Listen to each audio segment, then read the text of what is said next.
अय झाल्या कुठं हे धनुष्यट म्हणायचं धन नाही म्हणायचं.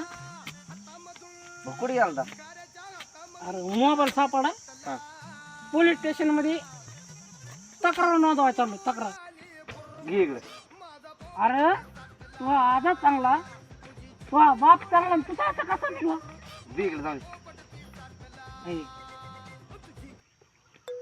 फोन आला इकडे. उचल फोन. ए, फोन नको उचलू काय हातात नको घेऊ आपल्या फोन ना उचलाय. 10 रुपये देईन मग. 10 रुपये अरे जा. बद्दल अरे घे इकडे. यार तेवढेच आहेत माझ्याकडे. ते खर्चा नाही नंतर मला. अय फोन आला ह्याच्यावर. उचलू नको. उचली तो जाऊन. हॅलो का रे भाडकव हा माझा मोबाईल चोरला का 2 मिनिटात आलो तू लोकेशन ट्रॅक केलंय मी आलो